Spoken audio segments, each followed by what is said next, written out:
I don't know if we can start with this because, I don't know. Mitch and I had a very nice emotional talk out back, and he gave that to me. That's awesome. It's pretty cool. Because I know what that means to him. Right. That's why I didn't want it. That's why I totally did not want it. I told him I don't want this. I do not want this belt. Like, please do not give me that. And then he went to he had it wrapped in his hand, and he then gave it to me, and he was like shaking and stuff when he came to talk to me. And then when he handed it to me, I could see that there was like handwritten stuff on it. And I was like, fuck. I was like, dude, don't write on your belt. Like, that's your belt. Like, you won that. You earned that. You deserve that. Like, you did all the work. I'm not crying. You're crying. Yeah, we had one of those. I'm not crying. You're crying. And it was perfect. Like 2 exercises into my workout. Yeah. And when he came and did it, and I walked, like a puppy dog walked back to the front with the belt. Yeah. And looked at Kayla, and I was like, I think I'm done. Yeah. I think I think that's emotionally you're done. Yeah, I think that was the workout. That was all she wrote. It was weird, but like, that's awesome though. Yeah, that's my brother. Him and I have been through a lot. So much. A lot together. So much. Yeah. So it was pretty cool. I never, that was, Beckham, like my son hasn't, like your daughter's still really young and stuff, so they haven't really like accomplished much yet in the terms of like physical rewards of any sort. But Mitch is like family to me, and he's like a brother to me. So and it was just like the first thing I've watched somebody like kind of go through that much of a low point in their life and come back and respond the way he did. It was pretty cool. It's huge. Yeah, next level. What's up, everybody? Welcome to the Break the Mold podcast. I'm your host, Zach Peterson, founder and CEO of Tattooed and Successful. Make sure to give us a follow on IG at Tattooed and Successful Co. All right, here we are. First episode, Break the Mold Conversations is back. We've got Zach, Pulk, Ren, and then Jeremy. Pulk is one of our models. Jeremy is our in-house tattoo artist. And then Ren is our social media manager, not only for Tattooed and Successful, but also Empire. So back on the episode, guys. Thank you guys so much for joining me. Yeah, I'm excited for having to us. start it again. Sick. So exciting. Yeah, about time. Let's do it. Right? So the podcast originally started 2 years ago, I believe.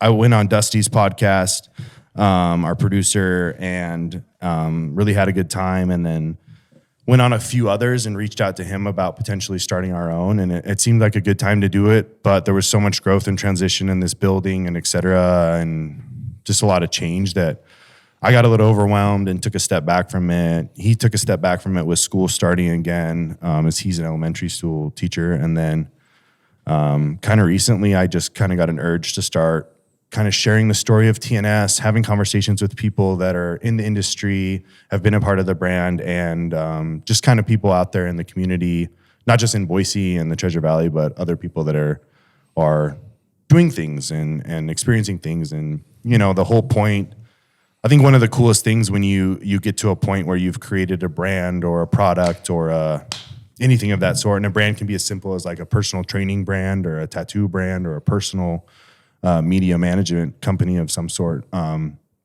is the ability you have to now have conversations with people about their life and their relationships and their business or their growth or whatever that may be. Zach, you've been a part of the brand now, modeling now for over a year and a half. Has it been 2 years? 2 years, yeah. 2 years. You guys are almost on the same clock. You've been here longer than you've been here. Yeah. But you've been a model for us for over 2 years now.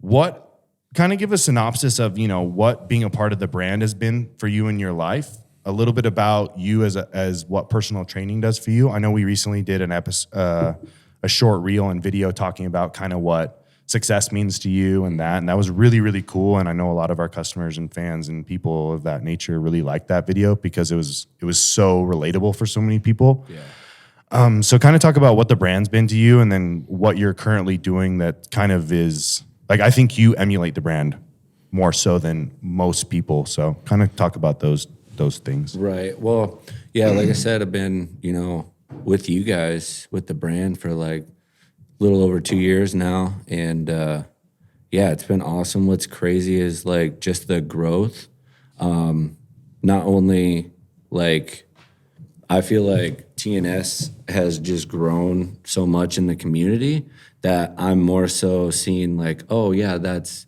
Zach, he's a trainer, whatever, but he models for TNS. He represents TNS, and I think that's huge. I'm super proud of that. And like I've told you many times, like when we started, it's just gone up as far as quality in all aspects. Like we're looking at the storefront here and it's like, wow. Like when we first started, It's it was pretty like, cool. it was wild. What'd we do? Our first shoot, you were shooting. Right.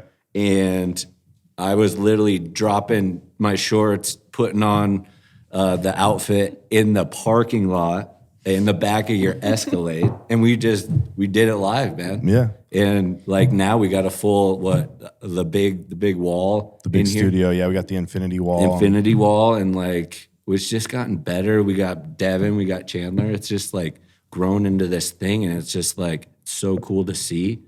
And like, man, this is just the beginning. Right. It's like I know you see that, but it's like being here as long as I have, and I know Ren sees this, it's just growing like crazy. Like, what does it look like in like 5 years? That's like super exciting. Right. You know what I mean? Totally. Yeah.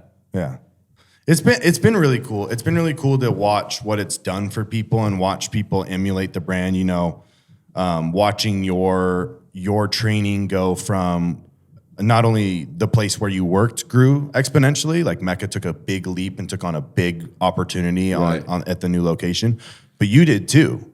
Like you jumped exponentially that much, just as much as the gym did, and emulated the brand full send with you and Laura having the baby and moving up within Micron, et cetera. Yeah, and it just works. Like I don't rock any brands that I don't fully support, and like everything in here is like what I wear in the gym. It's my gym fit, Right. Like, and it works that I'm super tatted up, so it works out, and I love it. So it just goes hand in hand. And what's really cool I've seen, and I've seen this with my clients, and as well as just other people, is you have people buying TNS that don't have any tattoos. Yeah.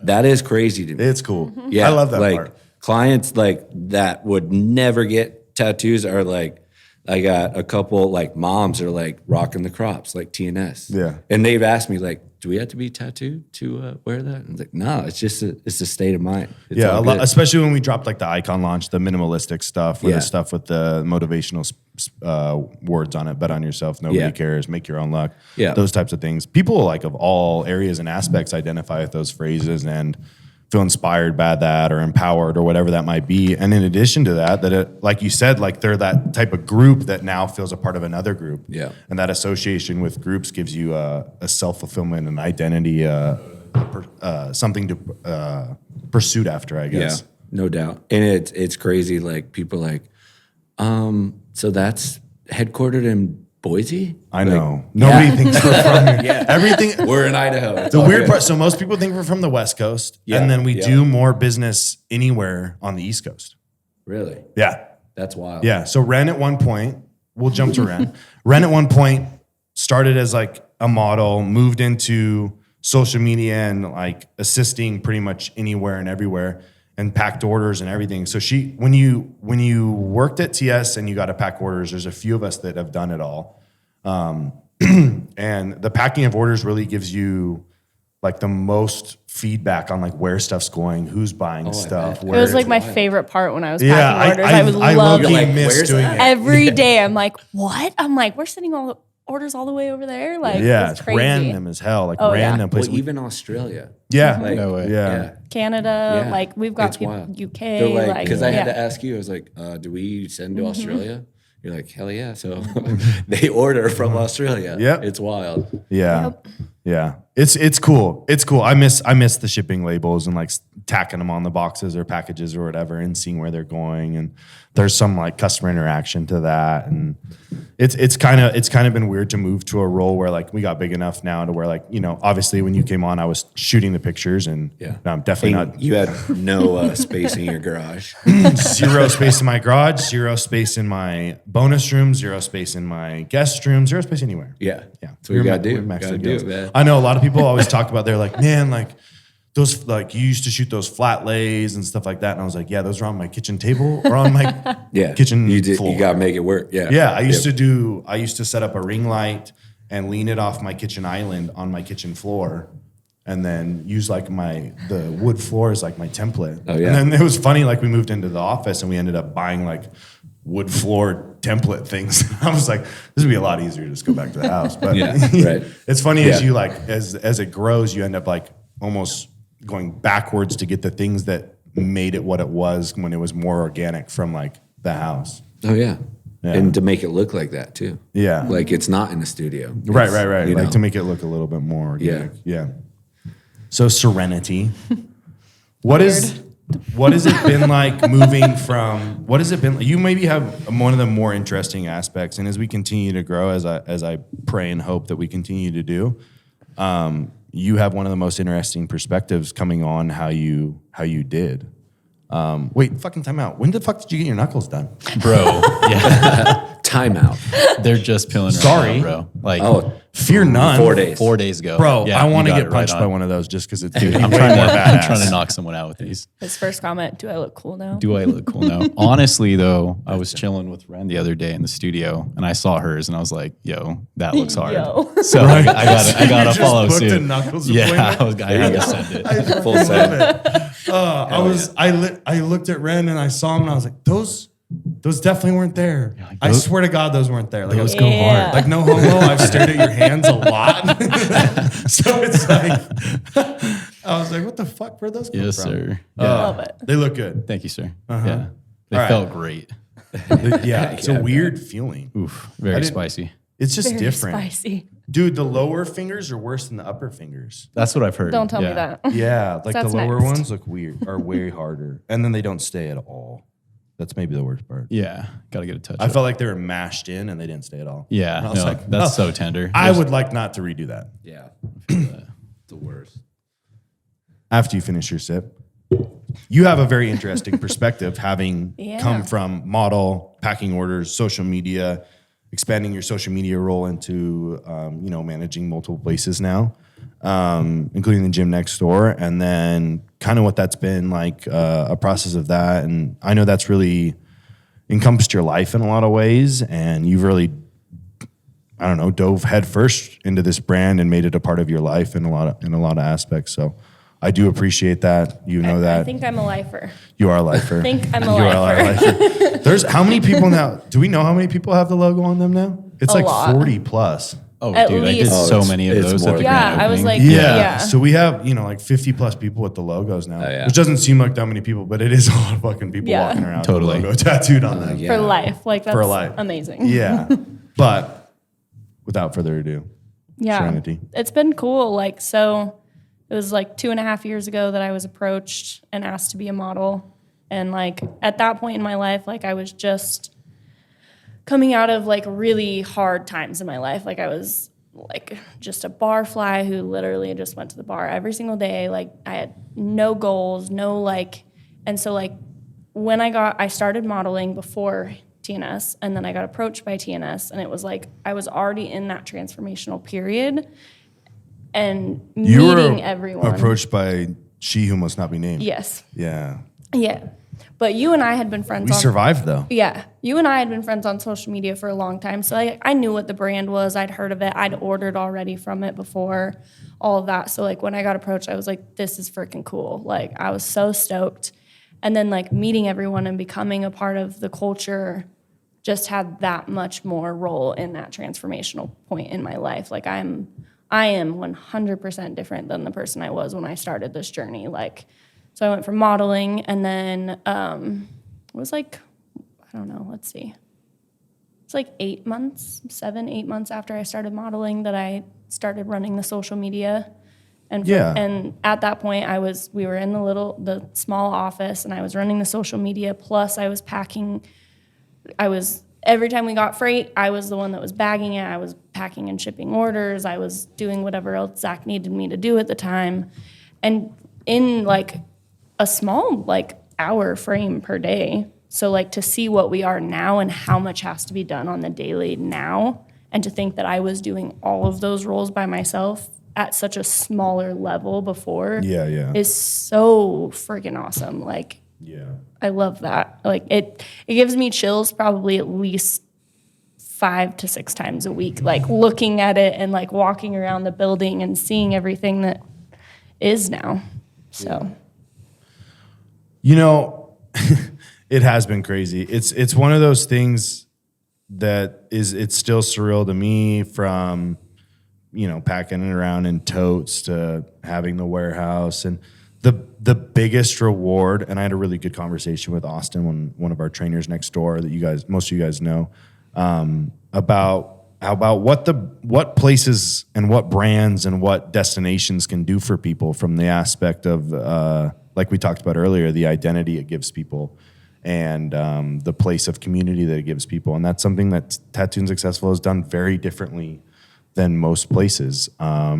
We really value the empowerment of the individual and the pursuit of one's like best self, and we try to push everybody that's a part of the brand towards doing so. And the brand is a springboard for you to whatever you want to be successful at, and whatever that looks like is fine, as long as you're happy and you're on that pursuit.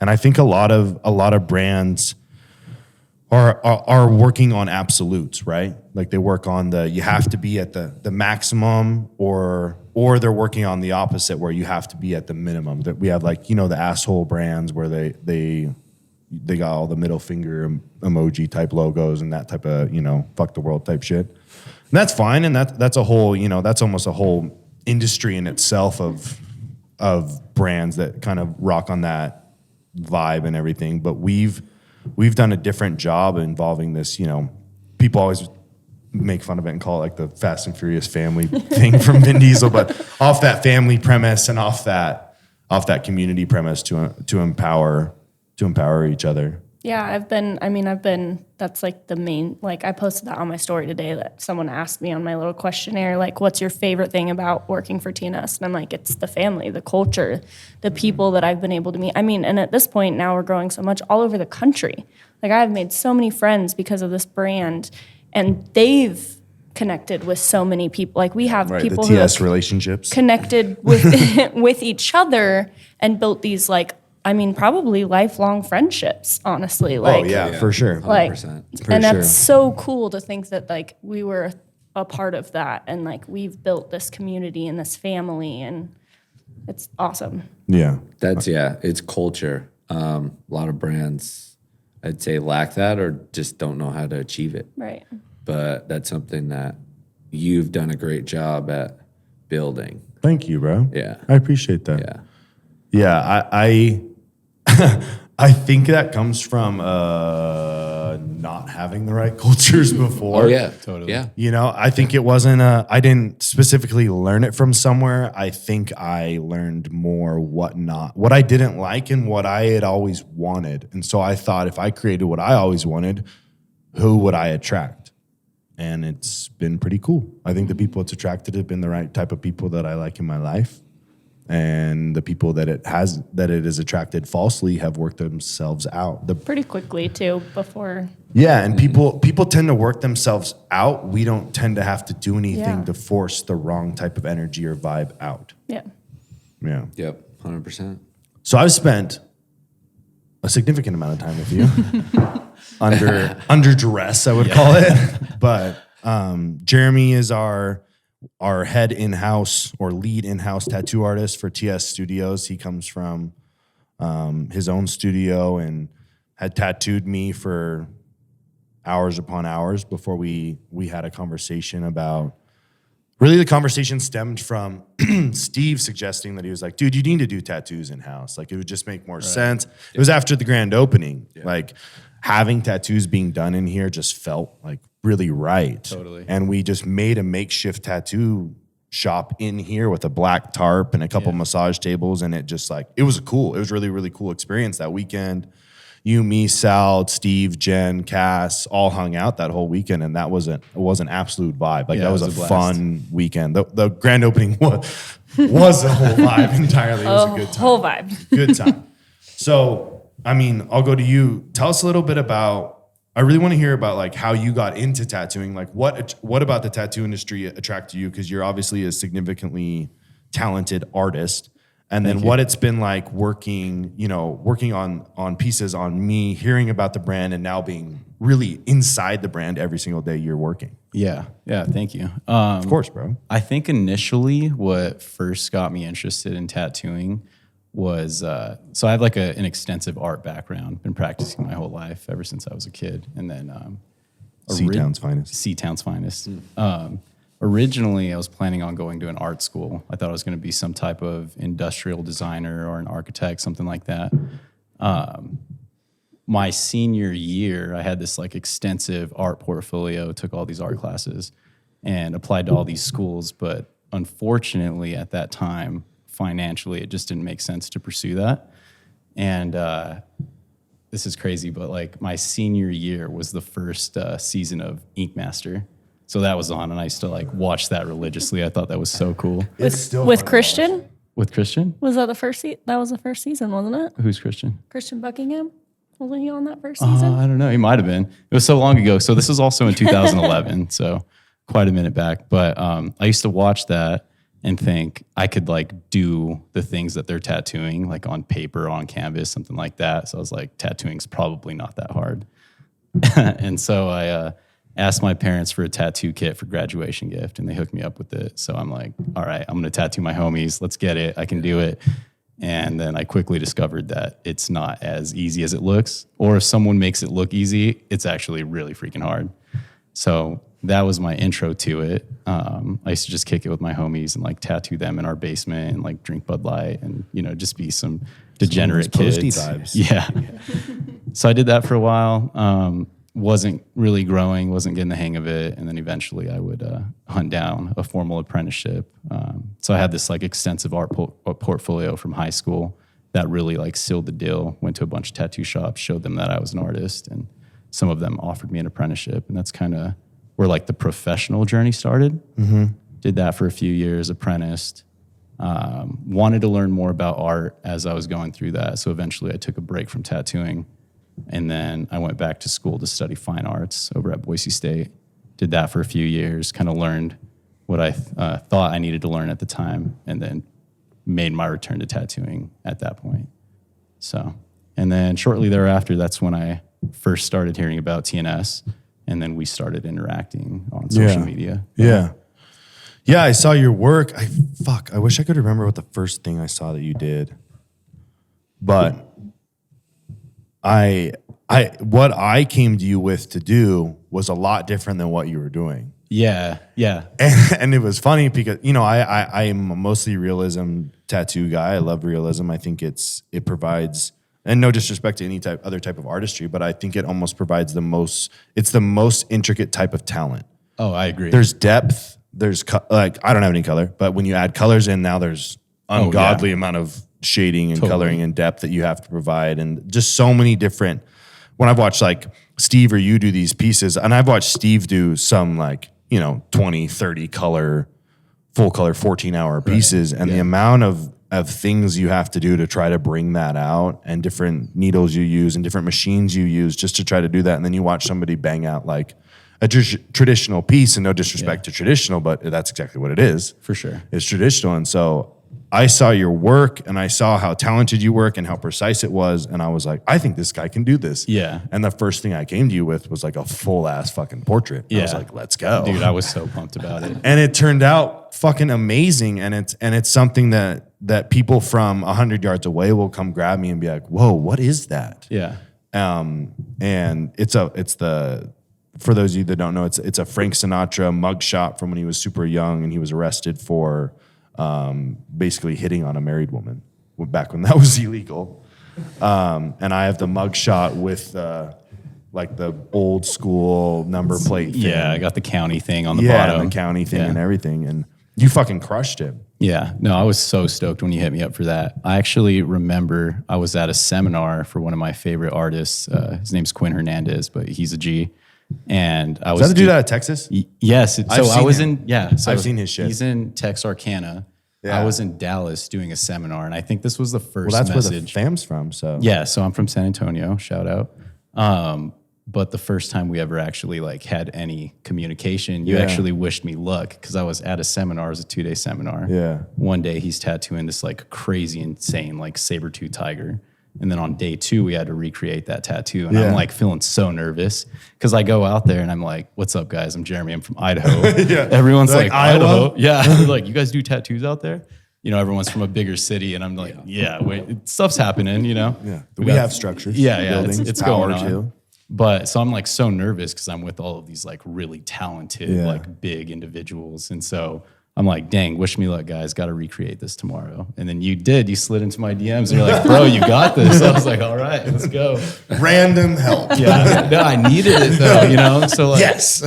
before that, I think I heard about the brand for like years. I would see your guys' stuff all the time, thought it was sick. I was like, hell yeah, what a way to be, you know? And then when you said that, I was like, all right, I'm going to dive into this a little bit deeper. Like he's a cool dude and it meant a lot. So yeah. Sick. Yeah. Heart to heart. Yeah. Respect. No, it was really cool. And it was, I always tell people when they have their first appointment with you, I'm like, he's the most professional, the most thorough, like the most involved tattoo artist I've ever had. Like for a long time, you still had me fill out like the questionnaire. Yeah, yeah. Each time Oh, I did yeah, a tattoo, he'd have me do a questionnaire. And I was like, I've talked to you 37 times between these appointments. Yeah. Like, Yeah. Let's skip that. yeah, can we skip the like hi? But like it's just, and I think it goes down to why your work is so good is because you're so detail oriented and you're so focused and you don't want anything ever to slip through the cracks. Right. And you want attention to detail and you want people to feel that attention to detail in Absolutely. their appointments. Yeah. And so I respect it like wholeheartedly. That's why I'd always flip you shit about it. I'm Yeah. like, I got to sign a fucking liability again. Here we go again. Yeah. You can see it in his art, but then also like when you watch him work, because I've recorded him Yeah. while he's working, and you can literally see it on his face while he's working. Like he's so focused, he's so zoned in on what he's doing to make it what it needs Thanks, to be. guys. Yeah. I definitely make some weird faces too when I'm tattooing. I think everybody does when they're super focused. Yeah. No, I appreciate that though, guys. I definitely give it my all. Like so much of my identity is built into what I do. So I try not to like short anyone in any way. And I definitely can get annoying about it. I'm like, sit down just 5 more minutes. And I'll do that 10 times over, you know, before we leave, just Yeah, to make you sure it's definitely do right. that. Yeah. But King of the heavy wipe. yeah, the dry wipe. Yeah. Dry wiping.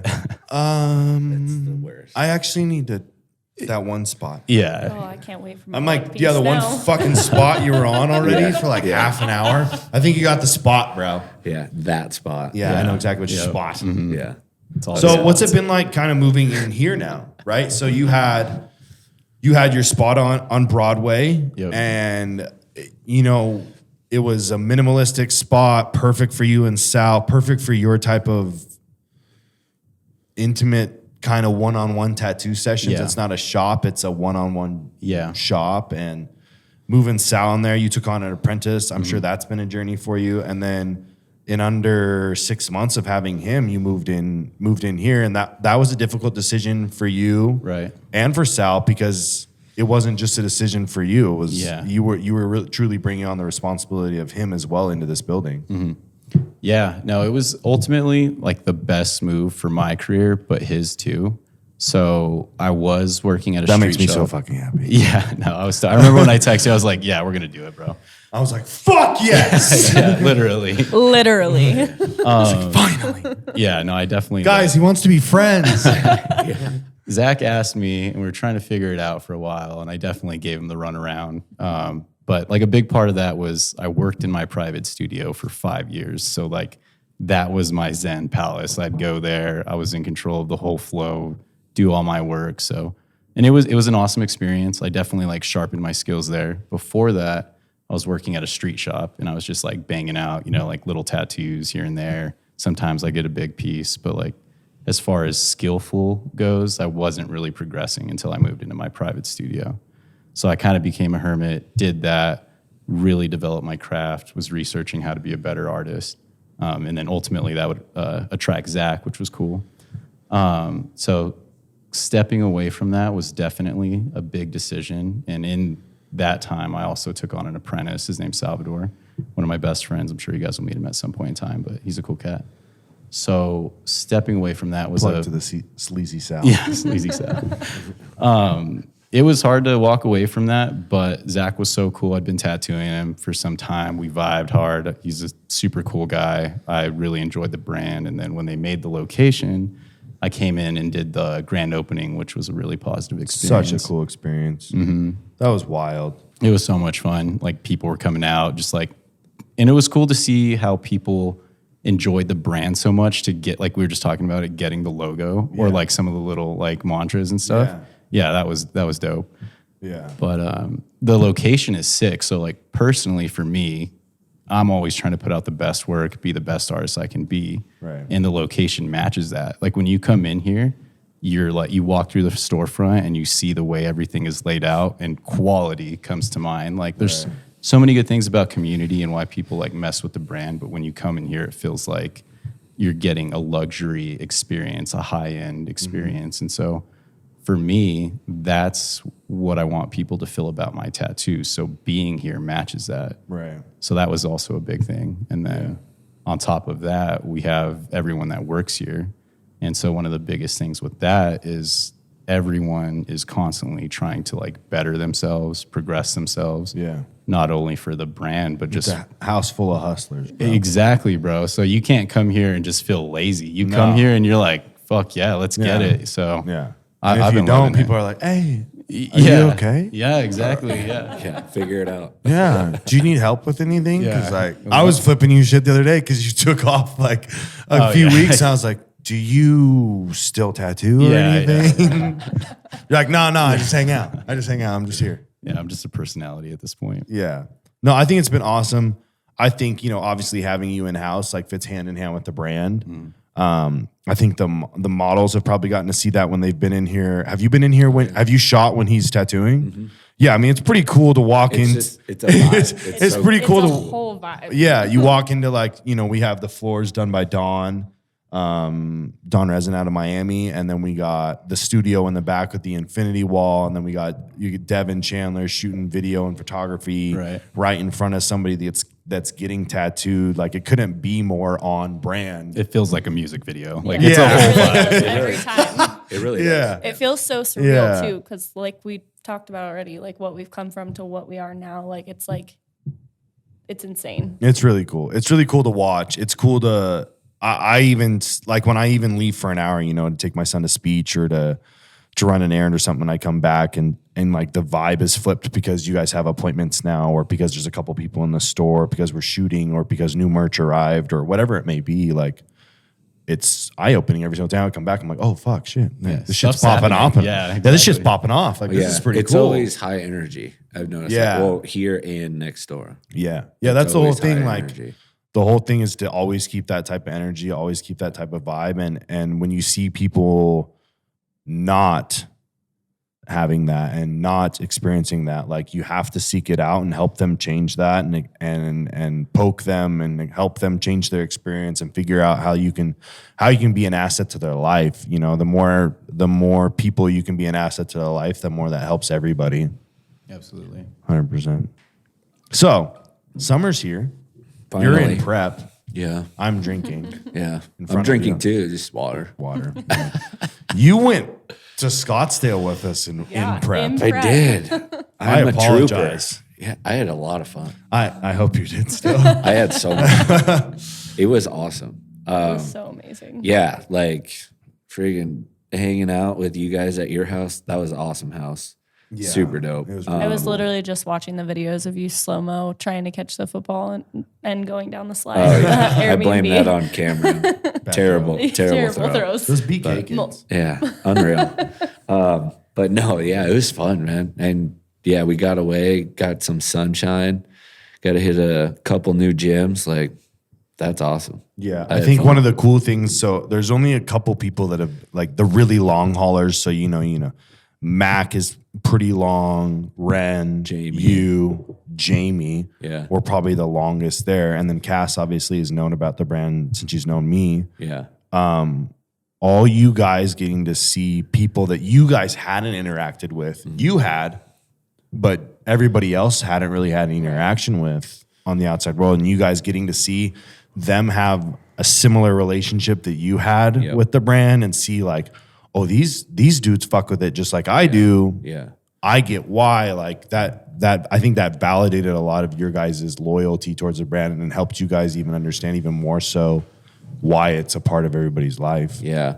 Well, and that was the thing. It was just like those people like flew like Yeah, Evan flew from New York. yeah, like Twice. He's done that twice. Yeah, for He flew here for the Christmas grand deal. opening. Yeah, and all that. No, they like you just know what type of people they are because they've bought in so much. So it wasn't even like it wasn't like meeting strangers. It was like, yo, what's up, fam? Yeah. Like Exactly. Yeah. that's how it was. The family. Yeah, like you guys weren't even there yet because you guys took forever at dinner Sorry. every single day. But anyways, I will say none of that was our fault. It's true. it's all Oh good. We my showed up No, we early had fun. for every single reservation and we're sat 30 minutes to an hour Yeah. Oh, late. that's frustrating. Yeah. Yeah. It was Yeah. brutal. But no, like Evan was like in the group chat, like, yo, I'm here. And then what's her name? Is it Adrienne? Last name Oriana. Wood. Oriana. Oriana. She's super cool. Like came through, we all met up and it was just like, all right, we're just vibing. Yeah, like these it are was good cool people. for none of you to have met before, but you all understood that like, hey, we've all fucked with the same people, so like we obviously all could probably get along. So hey, what's up? Yeah. We had such a good time. was so much It was fun. so It was fun. epic. Yeah. was I so much so fun. wish you were there. Dude, I'm gonna make the next one for Yeah. sure. You're like FOMO. Yeah. Seriously. Can we go back this weekend? No, I know. I told Mac that when we got back. I was like, "Psych, we're going back to Arizona." And she's like, "Yes." No, Next time, not in prep. no. Yes. I'll be a little more not fun. in prep. So I'm sure you get this question as everybody reaches summer, like, "Hey, Zach, what are a couple of things I could do before summer?" And I think you knowing you now for as long, I would say that you probably would say like you have to do it all year. The summer's not the only time to train. Like you should just try with some like basic steps first before you try to just do something for the summer. Like it's about the lifestyle first. Right. And I know that's probably all your answers that you would say. Yeah. But I think there's something to be said for people sometimes pick different seasons for when they want to start. And so I think maybe your foundational principles for summer or maybe your same foundational principles if somebody said, hey, it's Halloween, I'd like to get back on it. Get Jack for So what do you think? Yeah. Like, I think every trainer kind of differs on what their key principles are, but what do you think the biggest principles are for people seeking change in fitness? Not necessarily the gym, because there's people that run or CrossFit or do Pilates instead, but what's the biggest thing that you've noticed in terms of behavioral changes and then, effort output changes for people as they want a significant change in their life? My thing is I'd ask him, how bad do you want this change? Right. What do you Are really we give just up? going through the motions or are you trying to change? Right. Like, because I'm at a point where I really don't need to take on any clients. Yeah. I want hard workers. Right. Because I'm not everybody's cup of tea as far as training. Like, I make most people puke on leg days especially. Yeah. Sick. So we're not messing around. We're not staying in your Never asking comfort you for zone. any help ever.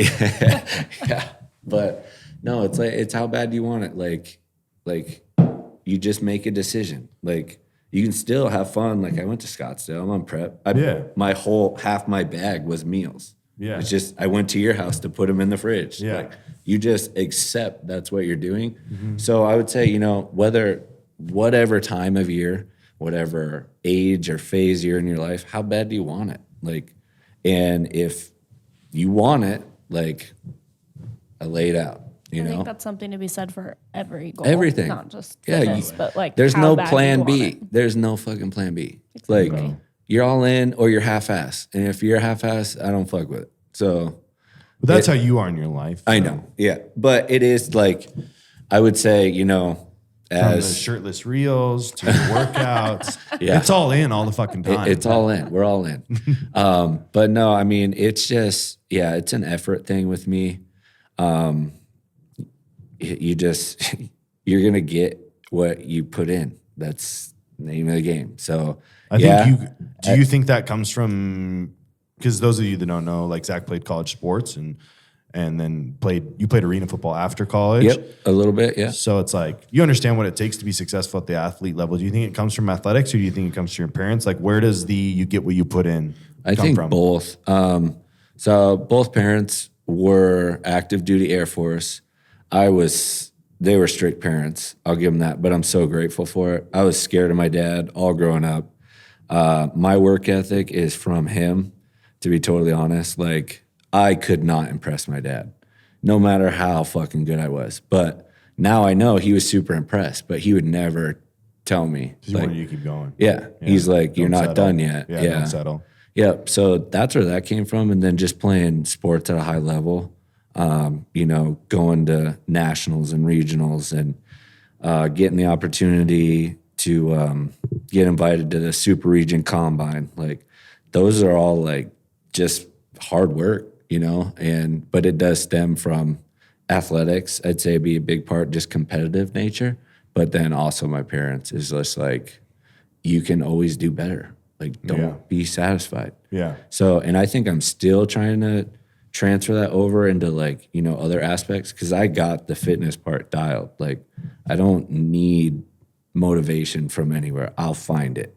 Like, it's not waiting for Your emotion. motivation's discipline. It's external. that's it. And it's just discipline. Like, doesn't matter if I want to or not. I have to fucking do it. Yeah, you know what the end goal is. Exactly. The work doesn't matter. Exactly. So, I mean, that's where mine comes from. And I feel like that has helped me as a trainer, because I can get people past that comfort zone because I've already done that. I will never give anybody anything I haven't done. Or experienced in Yeah, something. because I know how far I can push it. Right. So I know You're capable. I how got far. you. Yeah. Like, this is the plan. This is the process. Like, Trust me. Yeah. because that's the only thing. Like, I don't know how these trainers, like, there's some. Is that what you tell people when you're like jabbing directly into their throat? You're like, it's okay. It's going to be fine. It's fine. It's a You're part good. of the Fine, process. we've been right here now. before. Yeah. Just bear with me. Just give me 5. 5 more I mean, minutes. hours. but like, you're like, hey, I've done this before. You got this. Yeah, you're like, gonna make it And they're through. like, oh, they can relate. Like, I don't know how you could tell someone to do something you haven't done, because then you have no idea what that result is. Yeah. Totally. You I know, agree with that. that's just my 2 cents on it. We've truthfully changed a crazy amount in terms of what launches used to look like. We've done big, we've done small, we've done minimalistic, we've done loud, we've done all sorts of stuff. You have a little bit of a background or insight into what's coming out in the future, without giving too much info about what's coming out leading up and what events are going to be coming up. Why don't you give a little heads up to the Tattooed and Successful community about what this summer and intro to fall could look like a little bit? It's going to be wild, and people are not ready for what's coming next. The events are going to be even bigger, huge. You aren't going to want to miss them. People were bummed they missed the last one. Well, the next one's going to be way bigger.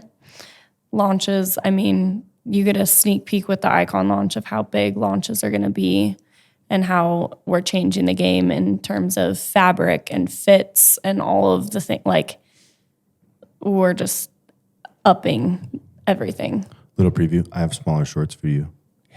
Yeah. Thank you. Love that. We have our hot girl shorts for the guys. Yes. So you can go You on your hot girl won't, you walks. won't actually have to Bro, order women's shorts can our anymore. shorts make it in a cinder block video? Yes. Fuck yes. With their hoochie daddy shorts. I want they That's are the word I hoochie was looking daddy. for. I was like thinking in my mind, I'm like, what does he call them? Hoochie daddy shorts. Yeah. They are Hoochie coming. daddy, sledgehammer in the backyard, getting Yeah. after it, They're shorts. coming. The TikTok fam will And like that. all the colors. So many colors. I'm about the So colors. many colors. I really am. People are going to lose their minds. Well, I almost stole a XL for the girl shorts that were mint. Oh, I the love mint. that color. Oh, that is a good color. Mm-hmm. Yeah. So colors coming up in the next launch. We got, like jade green. We got an orange that matches. All of the colors are matching to specific sports teams or specific colleges to kind of give that vibe. You know, a lot of people emulate most of their color coordination off of those original schools that they vibed with or whatnot. You know, you see someone wear that baby blue, everybody says UNC. Yep. You see people wear black and yellow, you think of like Pittsburgh Steelers. College football's coming up. Yeah, and college football's coming up. So you got the college football relation to it, you got the college basketball relation to it, so you got the NBA relation to it. So we kind of played off all those color schemes. So we also listened to what the people want. Yeah, That I think says something without saying something. Yeah, I think people have asked for some stuff for a long time, and It's finally coming. It's finally coming. Yeah. Nice. We also have 2 launches this summer that are all about the girls. There you go. Ladies So- are going to be stoked. So ladies only, 2 ladies only launches. Yep. There you go. Yep. Got to keep them happy. Oh, yeah. You do. Yep. All things are better when the ladies are Then happy. we're happy. Yeah. What is it? Happy wife, happy life. That's Yeah, right. Still something like learning that. that one. Happy lady staff. Yeah, happy lady life. staff. Yeah, there you go. Yeah. Happy bossy cows. Yeah. You guys have all been very different paths to, you know, being, I guess, in this room. What's the biggest thing the brand's done for you in your life? You want to- No, I'll start with Jeremy since we'll go reverse. The biggest thing that the brand's done for me, I feel like personally, just because I was kind of working in a private studio for so long, is I'm connected to this like massive community. Right. Like, I don't think there's a better brand that you could be associated with as a tattoo artist. Like, it's the face of the brand. It's right there. It's so clear. But for me, I think just being exposed to that community has been the most helpful, like for business, for my mental state, just connecting with other people. I think that's the biggest dub for me. Totally. Yeah.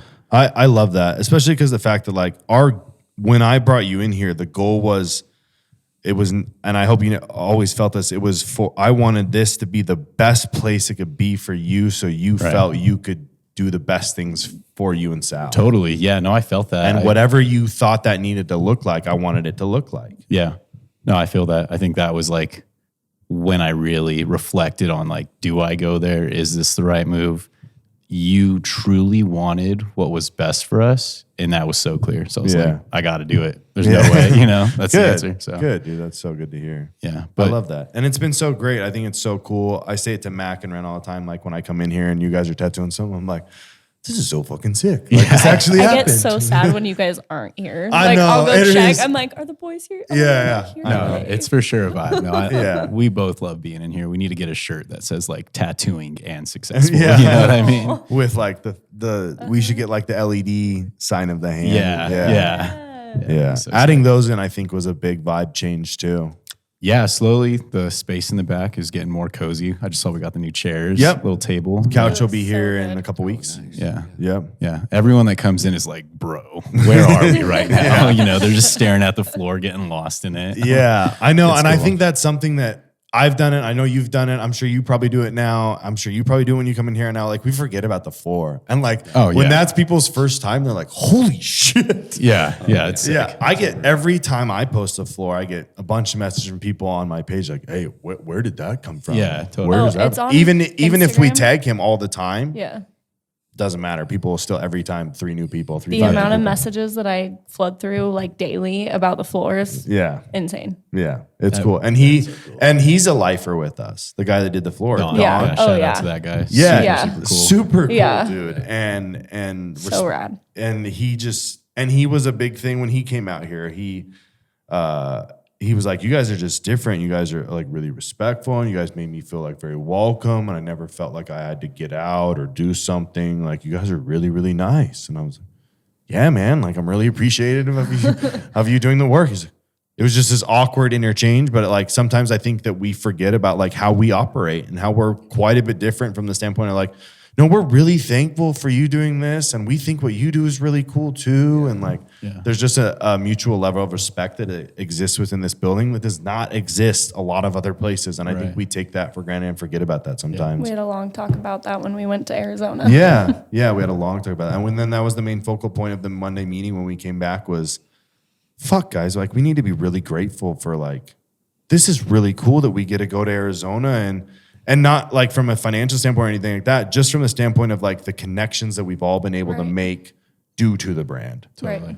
Right. And the what that's done for people professionally, personally, emotionally, mentally, everything, what that's done is I think the coolest part always.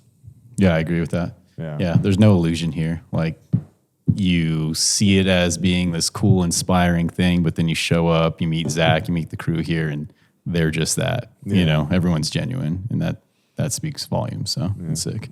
So what about you, Zach?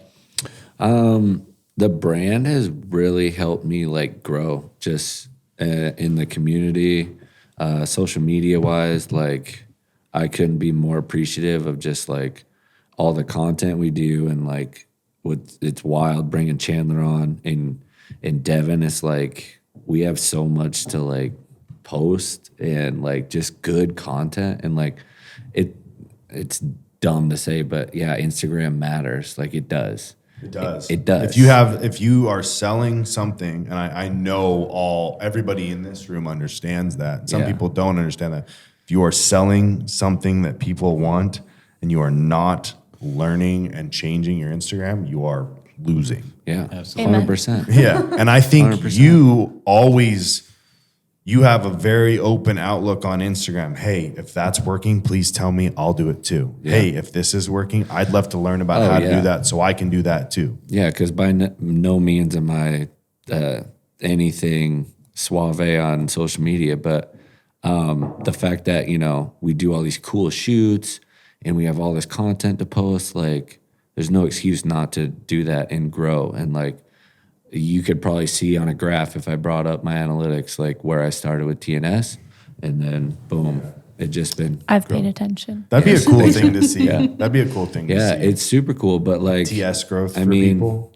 Yeah, like even when we did it way back when you were filming and shooting, like you gave me a ton of content. Bad.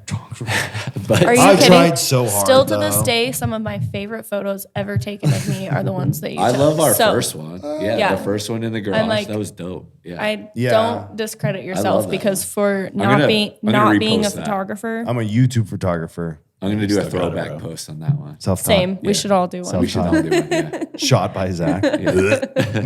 No, it was cool, man. But yeah, just growth, man. Like, Sometimes those days I miss those days. yeah, I bet. It's hard. It's hard to be on the end where sometimes I feel really out of touch, and it gives me a little bit like nervousness of, I don't know who that is. And the Rock, like I used to know every person that would wear our stuff because I packed the order. I reposted their post. I messaged them a discount code, and now it's like I have no idea who the fuck that is. Yeah, right. And it could be somebody that modeled for us. Yeah. I'm like, fuck. Yeah. How did I miss that? Oh, yeah. But And it that's just growth. happens, and it happens as it grows, and it's really cool to have those types of problems. But I think with the group that we have and where we came from, it's such a good group, and we've curated such a culture that it's the right type of people. And we have such a good time on shoots. Like, Yeah. we get it done, but it's fun. I know. It's so fun. I want to start coming to more of them and just hanging out. Yeah. You really should. Yeah, they're sick, bro. We need that energy Just behind again. the scenes. Yeah. It's so much Just fun. chill. Yeah. Dude, every time I have a client in and there's a shoot, they're so entertained, and like Chandler's just Oh, got I'm them sure. laughing. Yeah, Yeah. it's a vibe. That's bro. an experience. Yeah. You get the Yeah. dancing Yeah, from all the it's- models and Chandler Yeah, and Devin. It's fun. Well, you have to keep it. You have to keep the vibe going. Otherwise, you get real fucking Yeah. stiff and robotic. And like back in the day, like when we used to do shoots, I used to always bring cases of Trulies and cases Oh yeah, of the first shoot I ever came to, we just loaded up in the studio with alcohol, and I was like, I looked because, around, I was and like, it wasn't what that I is was like, this I light? wasn't trying to create a party atmosphere. I wasn't trying to get No. everybody hammered, but like just a couple cracks of the can, like Just relax. eased everybody. Even if anybody didn't drink it, Yeah. just that. Yeah. I'll It's never. it's a normal situation. Drop your man. shoulders. We're good. Yeah. Yeah, like everybody's just here for a good time. Like, let's relax. And we always made sure to bring the speaker to Studio Boise. Vibe, Like yeah. I remember going to the studio and them talking to us about how such a different vibe that we brought, and them being like, yeah, you guys are good. But we would just push the limits at the studios because we were so much different than every other brand that would come there and use the space. Yeah, I bet. Because we came in hot, heavy, loud, everything. I don't want your answer to take an hour, but what has, obviously the brand has done a lot. professionally for you. It is kind of emulated what you have chosen as your career path, coming from hair to doing hair. What is that? Esthetician? No, cosmetology. Cosmetology and bartending to social media management and content creation. Yeah. I mean, I was already like, when I took on the social media management position, like I was already sort of in that realm. Like I was running social media for the bar that I was working at and whatnot. But this just was a whole other ballgame. I knew I loved social media. I'd always been on social media for years, like for most of my like young adulthood and all of that. I just didn't know how much I loved it. Like that was the aspect of certain things that I was doing that I loved. So when I got this opportunity, it just opened a whole new world for me. And the things that have happened in my life since then, the people that I've been able to meet, the connections that I've made, the friends I've made, the family that I've gained, not just that, but the confidence in myself, like it's changed my whole life. Everyone in my life that's been in my life for long enough can see it, and it speaks for itself. That's cool. Yeah. I love that. Me too. I think that's the coolest part about the brand. Like we always talk about, like what it's done for other people is the coolest part. Yeah, absolutely. I mean, obviously, like the brand has to sell shirts to exist, and we have to do these things, but that's not the goal. The goal is like how many relationships and how many people's lives can we change. Even I think that's even the our coolest part. customers, like seeing our customers, like I posted that on my story today too. They're like, "How do I become part of the family?" I'm like, if you order from us, you are family. Yeah, that's literally it. Like we will repost everyone. Like we love seeing it. Like we love the hype. Like you are family. It's crazy. Like the clothing is just like a placeholder for Yeah. everything else. Yeah. It's awesome. And I think that that's why this is so important as well. Like I have some cool guests that we're going to bring in here that are doing some things that are very different for typical podcast guests, to have conversations about how they're doing what we're doing, right? They're out there creating relationships, doing things different in the community, helping people feel empowered. And how do we do that for other people? And how do we continue to do that? And how do we continue to provide a platform to encourage those types of behaviors for other people in other industries and other avenues? Well, along with that, I think it's awesome that, you're in this, like you're the face, you're always here. Like I'll see you if I work out at the gym next door, I see you. Like over here, I see you. Like there's a lot of brands, like you're like, who is behind this? Like you're like, he's always the first one here, and he is always the last one to leave, and that speaks volumes. And thank you. You don't find that a lot with bosses. That's appreciated by us, just to know that, we're out here as a model, trying to provide value to the brand, but just know we see it with you, first in, last to leave. Like that just is very appreciated. Yeah. You know what I mean? No, So thank you. Like I appreciate that. I won't cry on the no first cry, episode. no crying. On the first episode, but I always, and that's something I had a really long talk with Austin today about. I never want anybody that works here or is a part of the brand in any way, entity, shape, or form that doesn't feel that I wouldn't stand right next to them and do the same shit that they're doing. Yeah. If I knew how to do it, if I had the time to do it, or if they needed my help, that I wouldn't do the exact same thing that I'm asking them to do. Yeah. And I think when you have that type of environment, it empowers everybody towards one common goal, differentiating from the traditional dictatorship type work environments. Oh yeah, in the big events that you're doing and the upcoming stuff like that, where the community can come in and be like, yeah, that's Zach. Like he owns this and the gym. Like that's him. Go talk to him. Yeah. And I love having conversations with people. I'm very much an introvert, and I'm very bad at reaching out to people, and I don't like that this is ever about me. It's about what it can do for other people. But I had a very long conversation with Dev recently about coming out of that shell and about allowing people to take from me and take from the lessons I've learned, and trying to empower people around the brand, and trying to use the brand even more so to do what the intended use of it was for, and that includes what the gym is for as well. It's for the other people. It's for the community. It's for the growth of others. It's not for the pursuit of myself or creation for me. It's about what it can do for you. It's about what it's done for you. It's about the identity it's given you in your workplace and in your family life. That's what it's about. 100%. Yeah. Through and through. So on the old podcast, Ren knows more than anybody. I say weird words like I'm from Wisconsin or somewhere from like Bag. That's Midwest for sure. What are the other ones? How do you say milk? Milk. Yeah. Fuck. Milk. Anyways, what are the podcasts? One of the things we always ended the last episode with is what's the worst piece of advice you've given, and what's the best piece of advice you've been given? And I don't think of it from such a quote standpoint, but what's one thing that stood out to you that was the bulletin board material, that's inspired you from a negative standpoint, or that's been the worst advice you've been ever given, which is usually the same kind of premise of quote advice, whatnot. And then what's the best piece of advice you've been given over, and it doesn't have to be life. It could be the last couple of years, what's the most meaningful? I'll give you guys some help. My worst advice I've ever been given is to be realistic.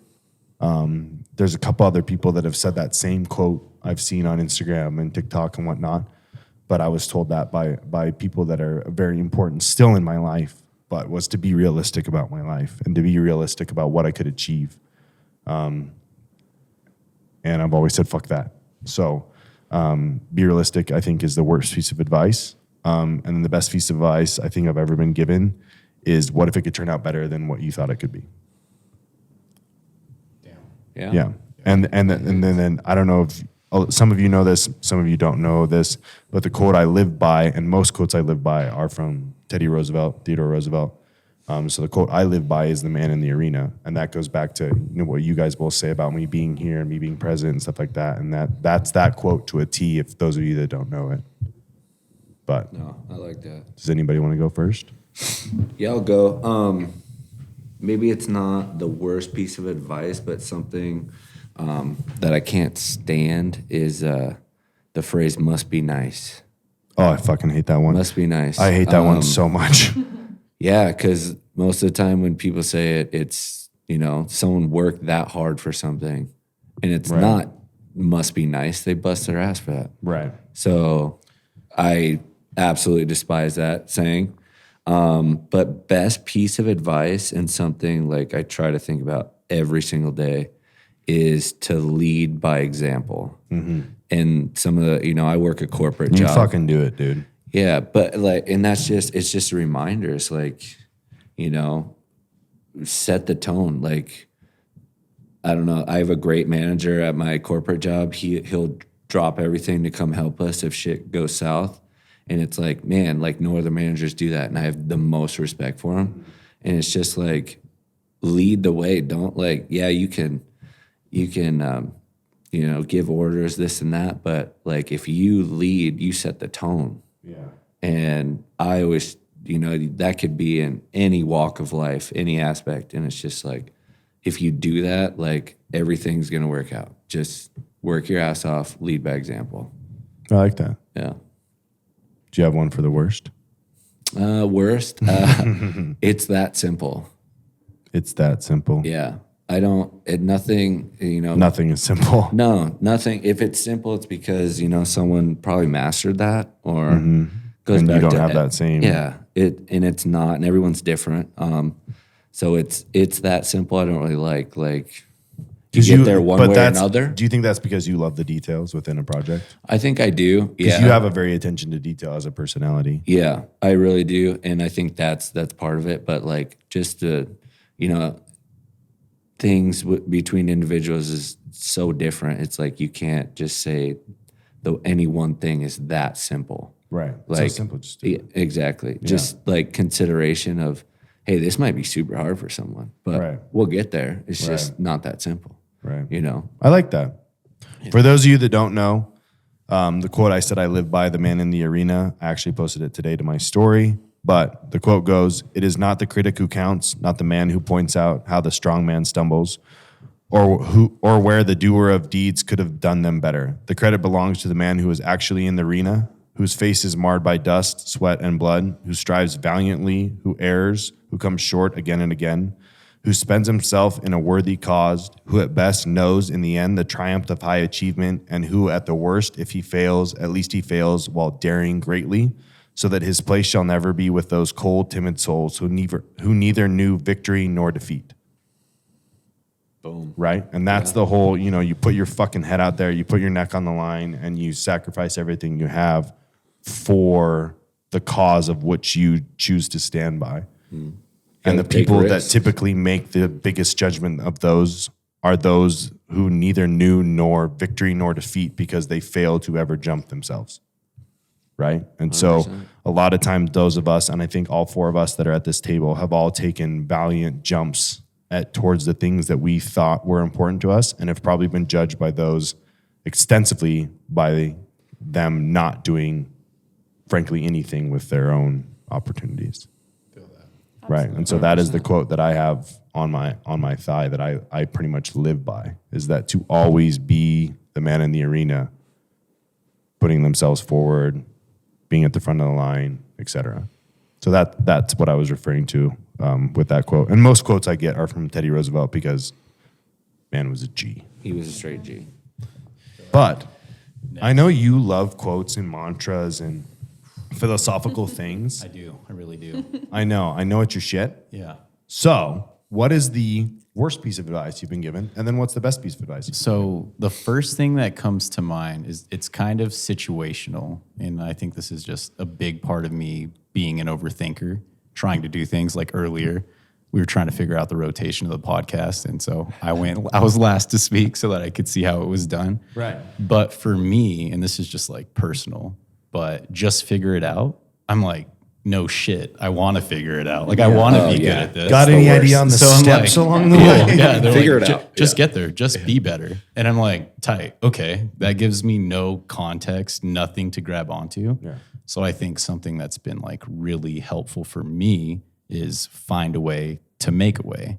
So sit down, reflect on the situation, see what you can do, and then put all of your effort into that. Yeah, you know? make a plan and execute. And it creates some traction. So I think for me, that's been a big one for anyone that's trying to get through anything. It can seem like a lot and you just want to do it, but take it all in, break it down, ask yourself, what can I do? And start there. Yeah. Yeah.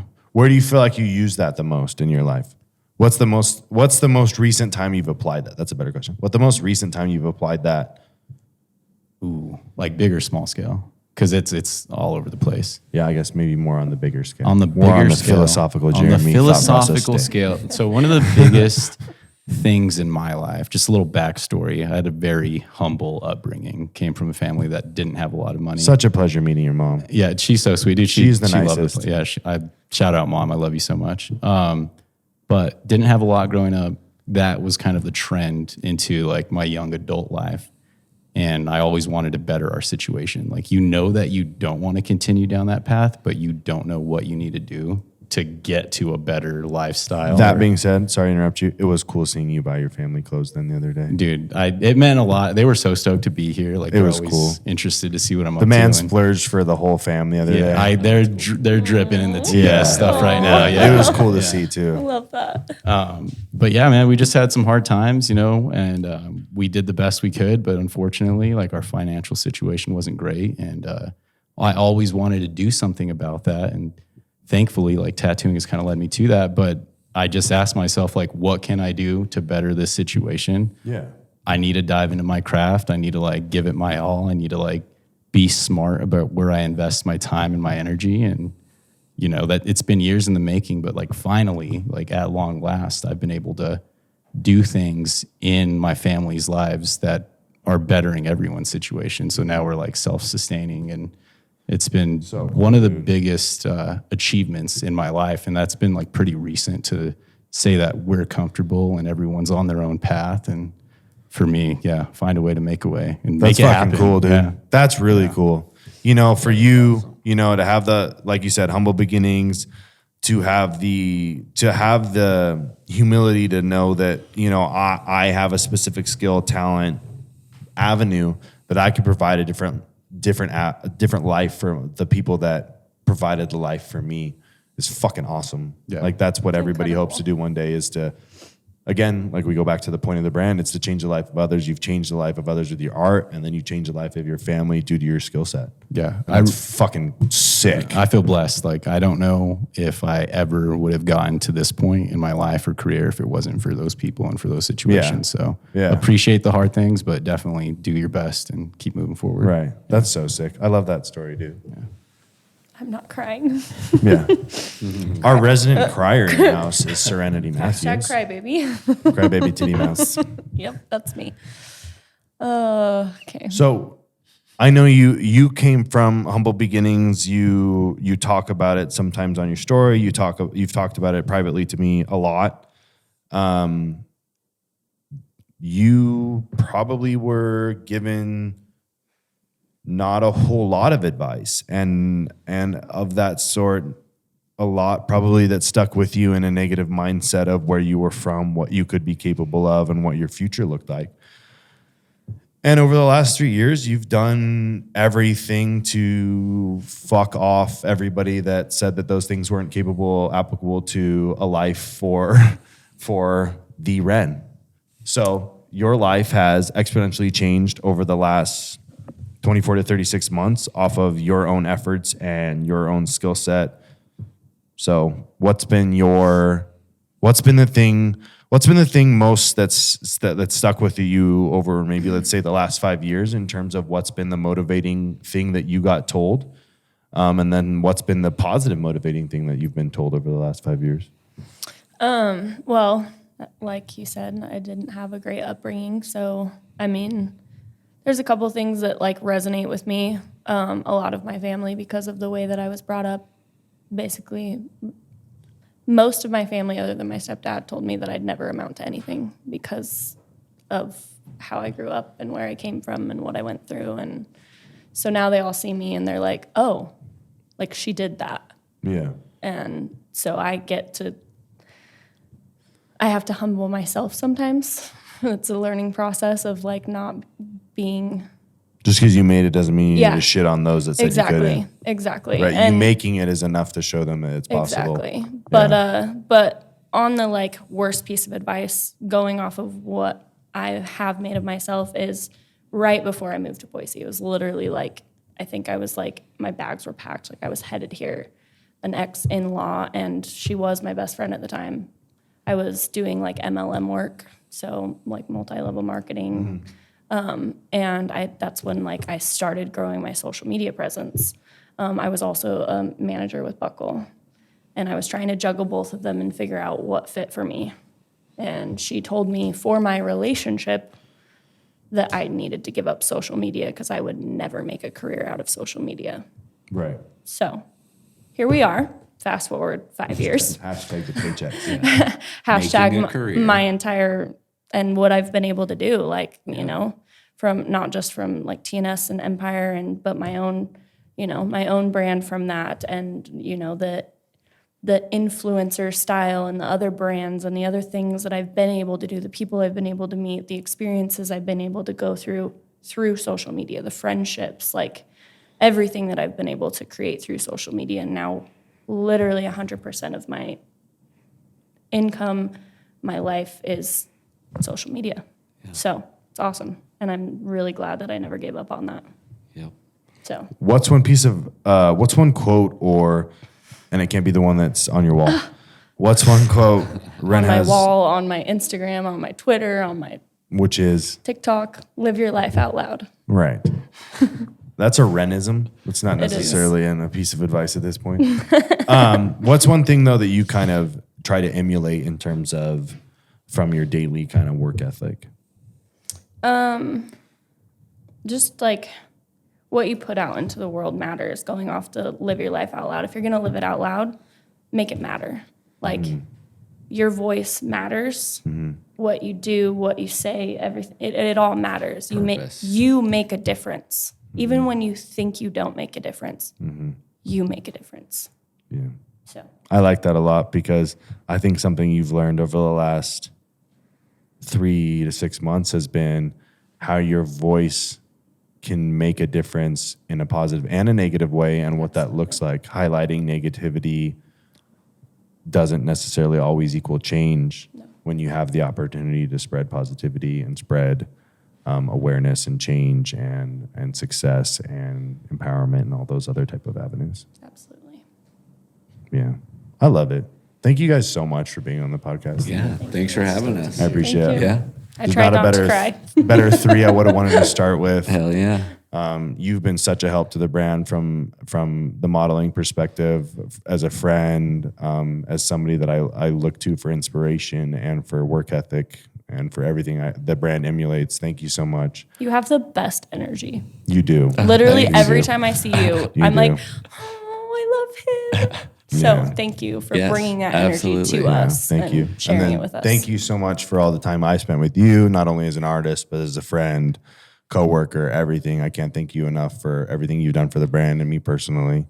So I appreciate you. Of course, man. I'm stoked And to be then, here. thank you so much for everything you've done for the brand, and obviously even more so me personally. Thank you. I can't think of a better group or a better person to have on the podcast to start. So thank you for listening to Break the Mold Podcast. This podcast was produced by Tattooed and Successful. Sound production and editing by Dusty Hamlin with Side Yard Media. Video production and editing by Sigma Wolf. If you have any questions about this episode or any other questions, you need to email tattooedsuccessful at info@tattooedsuccessful.com or send us a message on IG at tattooedsuccessfulco.